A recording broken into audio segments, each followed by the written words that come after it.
Yeah, okay. On the side on the interface, when the user, let me first tell you what an interface is, right? So basically, an interface in this our case is just a helper. Let me say helper. Let me use the word helper functions. It's a helper functions to tell us or to give us an idea. Yeah, to tell us what the contract that is going to be calling this interface should have. The underlining word there is should have.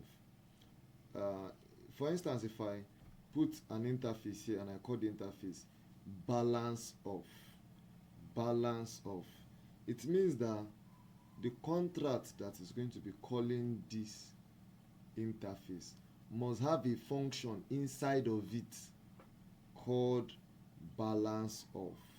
I get what I'm saying. That contract, and how do I access it? I access it by the contract address of that contract.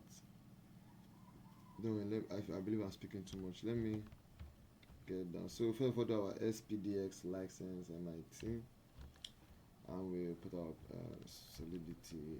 Now the interface is marked by the keyword interface. As you can see here, interface I mint token, right? So next thing now this function is the transfer function. It means that I'm taking to this address to this amount, right? And it's an external. It has to be an external because I can't call it from inside. I have to call it from outside. So the next one is balance of. I'll be using these two for now. I'm going to be using the transfer and I'm going to do the balance of. The transfer is going to give us return a boolean to tell us if the transfer is successful or the transfer is not successful, right? So let us go into um, the main contract that we'll use in calling all of these things together.